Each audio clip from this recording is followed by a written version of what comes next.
Paper almost over हो गया, कल पेपर सारा ओवर हो गया, कोई भी पेपर बचा नहीं। एक स्टूडेंट का क्वेश्चन था, जब कॉपियां साथ के साथ चेक हो रही है तो रिजल्ट 45 डेज में क्यों, दिसंबर में क्यों नहीं? इसका भी जवाब देंगे। और रिजल्ट कब तक पॉसिबल है उसके हिसाब से इवोल्यूशन पर कुछ नजर है हमारी, उस सब्जेक्ट वाइज भी कुछ बात करने वाले हैं। लेटेस्ट क्या खबर है, क्या स्टूडेंट के फेवर में जाएगा, ये भी बात करने वाले हैं। तो ये वो सारी खबरें हैं जो स्टूडेंट की हित में है और स्टूडेंट समझना चाहता है, और उसकी क्वेश्चंस भी है और क्वेरीज भी है जिसे हम ले रहे हैं।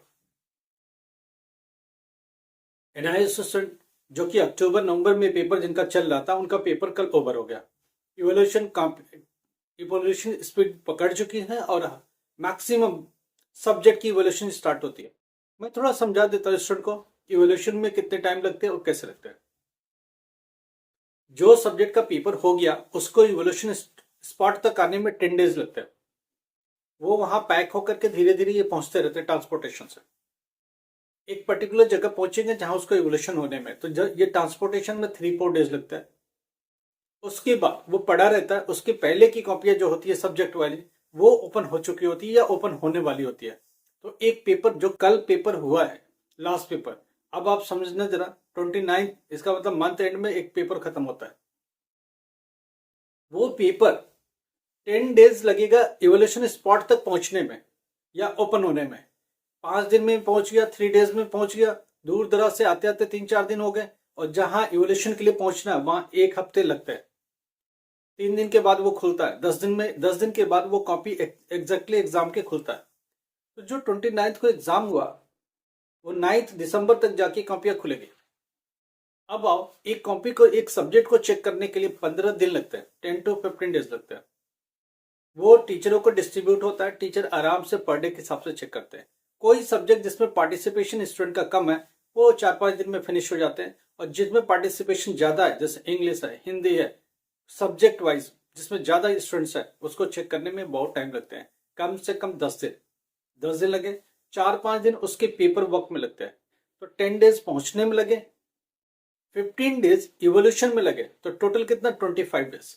अब रुको, 25 के बाद ये डेटा कंप्यूटर पर जाएगा, कंप्यूटर पर ये डिजिटलाइज होगा, तो कितना टाइम लगेगा उसमें, उसके बाद 10 दिन लगता है। तो 25 और 10 कितना, 35 डेज, और 5 डेज फाइनल वर्क के लिए होता है। तो एक बात समझो, 45 डेज लास्ट पेपर से भी लगेगा। लास्ट पेपर कब हो, नवंबर एंड तक लास्ट पेपर गया, कल लास्ट पेपर था, राइट, नवंबर तक।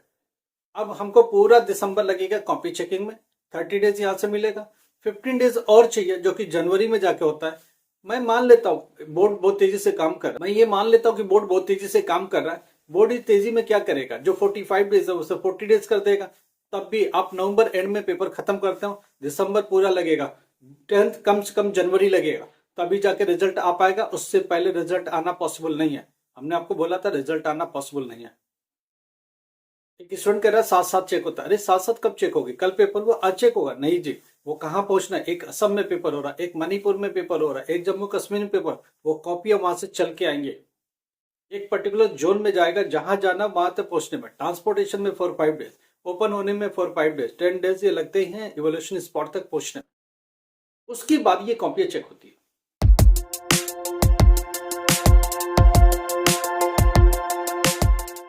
नमस्कार, आदाब, सत श्री अकाल। My self Amar sir, education @Amar sir. आपको पता हम लोग किस बारे में बात करते हैं? हम लोग एनआईएस के बारे में बात करते हैं, एजुकेशन पर बात करते हैं, और वो सारी प्रॉब्लम जो स्टूडेंट इसको फेस कर रहा है उसके सोल्यूशन के बारे में बात करते हैं। बात हो रही है कि कॉपियों की चेकिंग कैसे चल रही है और कब तक हो जाएगी। हो जाएगा तो रिजल्ट कब तक ऑनलाइन देना पॉसिबल है, डिजी लॉकर में जाना कब तक पॉसिबल है, उसके बाद हार्ड कॉपी कब तक प्रिंट हो पाएगी, कब तक स्टूडेंट को मिल पाएगी, ये ढेरों क्वेश्चन स्टूडेंट का है जिन्हें हमें बताना है। पहली बात हम लोग ये खुलासा कर देते हैं, आपको हमने समझा दिया कि कॉपी के चेकिंग में कैसे 45 डेज लगते हैं। लास्ट पेपर 29 को होता है, तो नवंबर खत्म हो गया, दिसंबर पूरा लगेगा, जनवरी में जाकर के 10 दिन पेपर वर्क में लगेगा। जो 45 डेज है बोर्ड थोड़ा जल्दी करके 30 डेज में फिनिश करेगा। जो पहले की कॉपी है वो चेक होती जा रही है, फिनिश होती जा रही है, मगर उसके बाद की जो पेपर है वो चेक हो रही है लगातार। लास्ट पेपर जो है, आप सोचिए कि इसको चेक होने में कितना न कितना टाइम लगेगा। ये पूरा दिसंबर खा जाएगा, जनवरी में 10 दिन, एक A1 से लेकर 10 के बीच में। अगर थोड़ी जल्दी हुई तो 2-4-5 दिन पहले बोर्ड कंसीडर कर लेगा, इसमें कोई प्रॉब्लम नहीं है। मगर एक मोटा माटी जो बोर्ड के पास अपना टाइमलाइन है वो मैं आपको समझाने की कोशिश कर रहा हूँ। एक स्टूडेंट कहता है मैंने इंजीनियरिंग में जाके फीस दे दी, इतना ये कर दिया वो कर दिया, मेरा एडमिशन कैंसिल हो जाएगा। पहली बात, अभी क्या गारंटी आप पास हो गए? इतना कॉन्फिडेंस तो ठीक है, ओवर कॉन्फिडेंस किस लिए?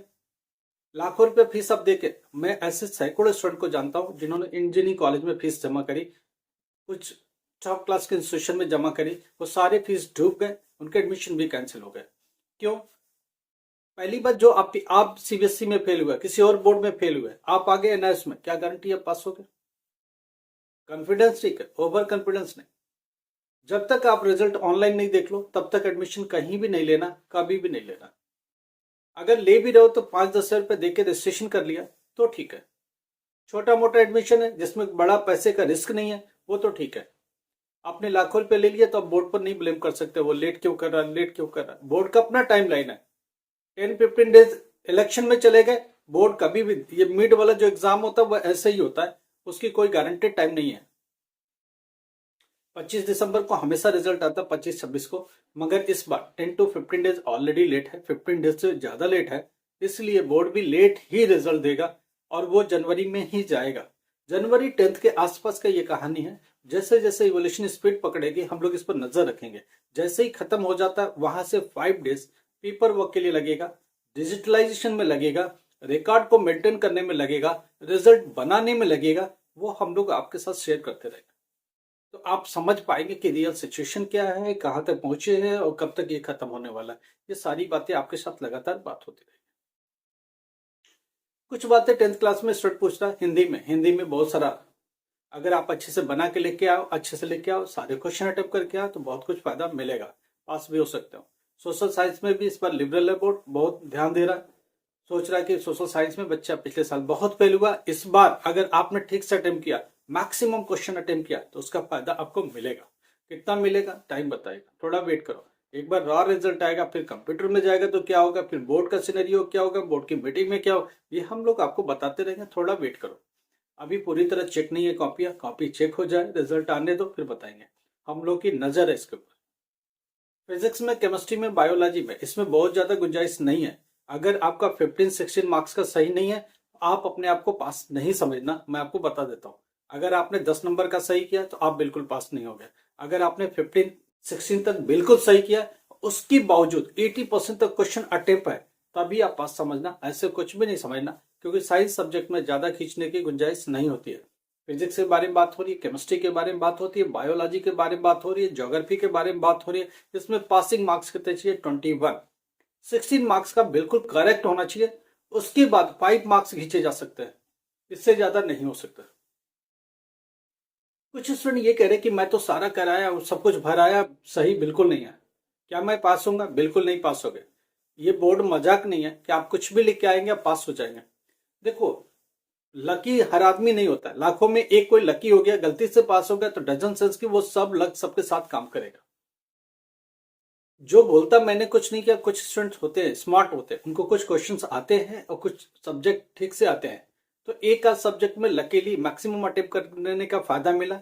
लिटरेचर वाले सब्जेक्ट में मिल जाए, पॉलिटिकल साइंस में मिल जाए, हिंदी इंग्लिश में मिल जाए, उसमें बना के खींच के लिख सको, तो ये चांसेस हैं। बाकी साइंस के सब्जेक्ट में अगर कुछ खींच लो, मैथ्स में क्या खींचोगे, फिजिक्स में क्या खींचोगे, केमिस्ट्री में क्या खींचोगे, बायोलॉजी में कौन सी स्टोरी लिखोगे, चलेगा नहीं, क्योंकि साइंस के सब्जेक्ट्स हैं। Mathematics to the point check होता है, physics to the point check होता है, chemistry to the point check होता है, बायोलॉजी में मेन चीज तो चाहिए, उसके बाद एप्लीकेशन में घिस सकते हो। कुछ चांसेस हैं खींचने के, डायग्राम किसी में पॉसिबल है, ग्राफ किसी में पॉसिबल है, 1 नंबर 2 नंबर मैक्सिमम 5 मार्क्स तक टीचर खींचेगा, इससे ज्यादा की पॉसिबिलिटी बिल्कुल नहीं है। होम साइंस में खींचने के पूरे चांस है, हिंदी में खींचने के पूरे चांस है, इंग्लिश में खींचने के पूरे चांस है, बशर्ते आपको लेटर लिखना ठीक से आता हो, किसी के पॉइंट पर लिखना आता हो। कोर मार्क्स तो निकालो, 15-16 निकाल लिया, उसके बाद खींचो, वो भी 80% तक पेपर सॉल्व है। अगर आपने कोशिश करी है तभी जाके ऐसे स्टूडेंट का चांस मिलता है, जो हम लोग देख पा रहे अपने नजरिए से। देखो, आप क्या देखते हो आपकी बात है, हम लोग क्या देख रहे हैं, एज ए इवेल्युएटर की नजर से हम लोग एक अलग नजरिया रखते हैं। हम लोग देखते हैं कौन सी कॉपी में बच्चा पास होगा, क्या लिखे तो पास हो सकता है और कितना लिखे तो पास हो सकता है। आप जब बोलते हो मेरे को कि मैंने इतना लिखा, तो आपको बताना पड़ेगा, आप डिटेल भेजो, आई कार्ड भेजो, नीचे सब्जेक्ट लिखो, फिजिक्स, मैंने 20 मार्क्स का सही किया अपने हिसाब से, 80% तक अटेम्प्ट किया, ये लिखो, लिख के मुझे भेजो।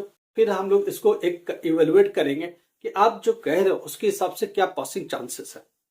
तो हमको जब तक डिटेल्स शेयर नहीं करोगे हवा में कैसे बता सकते। हम लोग कोई ज्योतिष नहीं है, मगर आपकी जो कैलकुलेशन है उसको हम लोग देखते हैं और समझने की कोशिश कर रहे हैं वो कैलकुलेशन इवेल्युएटर की नजर से कितना फिट बैठता है। अगर फिट है तो हम लोग उसे फिट घोषित करेंगे, फिट नहीं है तो हम लोग उसे करेक्ट करेंगे और आपको वो चीज समझाने की कोशिश करेंगे कि रियलिटी क्या है और किस चीज पर आप उम्मीद कर सकते हो, किस चीज पर ट्रस्ट कर सकते हो। ये सारी बातें हम आपके साथ करेंगे। कोई भी प्रॉब्लम है एजुकेशन में, 10th क्लास में एडमिशन नहीं ले पा रहे, 12th क्लास में एडमिशन नहीं ले पा रहे, ग्रेजुएशन में आप एडमिशन नहीं ले पा रहे, बीए, बीकॉम, बीबीए, अभी एग्जाम होने वाला है, दिसंबर में एग्जाम है एक सेमेस्टर का। अगर जो अप्रैल में पास हुए कहीं एडमिशन नहीं ले पाए, मुझे बताओ, ऑनलाइन पेपर इन चीजों का एडमिशन हमारे थ्रू होगा, सपोर्ट हमारे थ्रू होगा, पूरा आपको मदद मिलेगी असाइनमेंट में, आपको पढ़ने में, आपको एग्जामिनेशन कैसे देना है उसमें पूरा सपोर्ट मिलेगा ताकि आप फेल ना हो सके। लाइक करो, सब्सक्राइब करो, शेयर करो। Thank you so much.